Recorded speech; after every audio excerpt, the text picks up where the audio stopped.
The Raven by Edgar Allan Poe.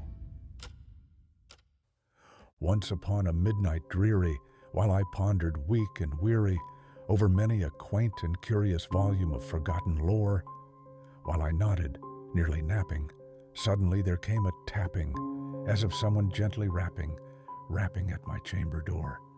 "'Tis some visitor," I muttered, tapping at my chamber door. Only this, and nothing more. Ah, distinctly I remember it was in the bleak December, and each separate dying ember wrought its ghost upon the floor. Eagerly I wished the morrow.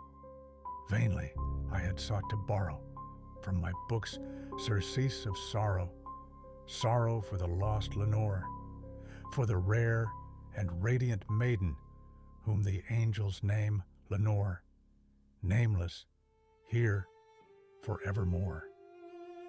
And the silken, sad, uncertain rustling of each purple curtain thrilled me, filled me with fantastic terrors never felt before, so that now, to still the beating of my heart, I stood repeating, "'Tis some visitor entreating entrance at my chamber door, some late visitor entreating entrance at my chamber door. This it is, and nothing more." Presently, my soul grew stronger, hesitating then no longer. "Sir," said I, "or madam, truly your forgiveness I implore, but the fact is I was napping, and so gently you came rapping, and so faintly you came tapping at my chamber door, that I scarce was sure I heard you. Here, I opened wide the door.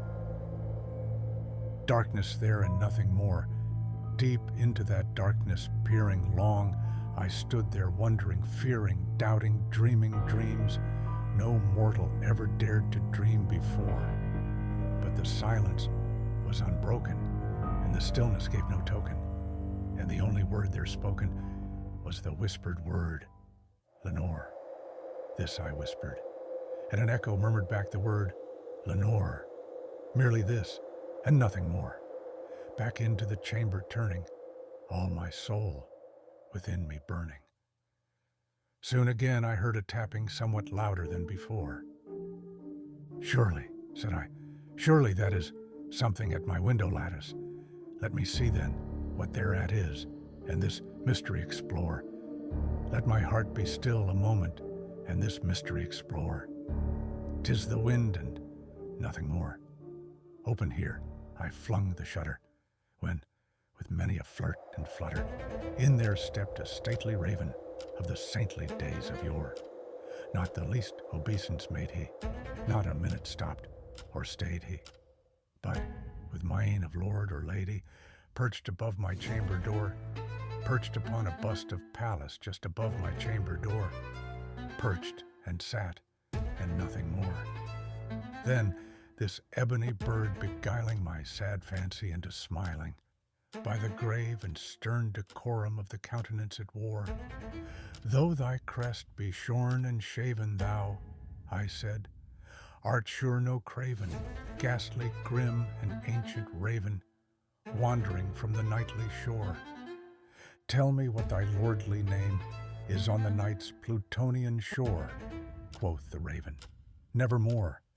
Much I marveled this ungainly fowl to hear discourse so plainly, though its answer little meaning, little relevancy bore, for we cannot help agreeing that no living human being ever yet was blessed with seeing bird above his chamber door, bird or beast upon the sculptured bust above his chamber door, with such name as Nevermore. But the raven sitting, lonely on the placid bust, spoke only that one word, as if his soul in that one word he did outpour.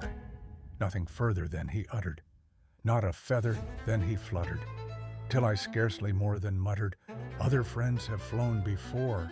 On the morrow he will leave me, as my hopes have flown before." Then the bird said, "Nevermore." Startled at the stillness broken by reply so aptly spoken, "Doubtless," said I, "what it utters is its only stock and store, caught from some unhappy master whom unmerciful disaster followed fast, and followed faster till his songs one burden bore, till the dirges of his hope that melancholy burden bore of never, nevermore. But the raven still beguiling my sad fancy into smiling, straight, I wheeled a cushioned seat in front of bird and bust and door. Then, upon the velvet sinking, I betook myself to linking fancy unto fancy, thinking what this ominous bird of yore, what this grim, ungainly, ghastly, gaunt, and ominous bird of yore meant in croaking nevermore. This I sat engaged in guessing, but no syllable expressing to the fowl whose fiery eyes now burned into my bosom's core. This and more I sat divining, with my head at ease, reclining on the cushion's velvet lining that the lamplight gloated o'er, but whose velvet violet lining with the lamplight gloating o'er she shall press, nevermore. Then methought the air grew denser, perfumed from an unseen censer, swung by seraphim, whose footfalls tinkled on a tufted floor. Wretch, I cried, thy God hath lent thee, by these angels he hath sent thee respite and nepenthe from thy memories of Lenore. Quaff, O quaff this kind nepenthe, and forget this lost Lenore. Quoth the raven, nevermore. Prophet, said I, thing of evil, prophet still, if bird or devil. Whether tempter sent, or whether tempest tossed thee here ashore, desolate yet all undaunted, on this desert land enchanted, on this home by horror haunted, tell me truly, I implore, is there balm in Gilead? Tell me, I implore. Quoth the raven, nevermore. Prophet, said I, thing of evil, prophet still, if bird or devil, by that heaven that bends above us, by that God we both adore, tell this soul with sorrow laden, if, within the distant Aidenn, it shall clasp a sainted maiden, whom the angels name Lenore. Clasp a rare and radiant maiden, whom the angels name Lenore. Quoth the raven, nevermore. Be that our sign of parting, bird or fiend. I shrieked, upstarting. Get thee back into the tempest and the night's Plutonian shore. Leave no black plume as a token of that lie thy soul hath spoken. Leave my loneliness unbroken. Quit the bust above my door. Take thy beak from out my heart, and take thy form from off my door. Quoth the raven, nevermore. And the raven, never flitting, still is sitting on the pallid bust of Pallas, just above my chamber door. And his eyes have all the seeming of a demon's that is dreaming, and the lamplight o'er him streaming throws his shadow on the floor. And my soul from out that shadow that lies floating on the floor shall be lifted nevermore.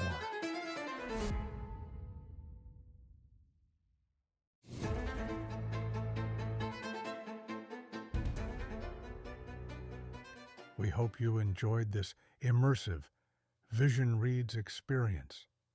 To explore more, visit VisionReads.com. Read, watch, listen.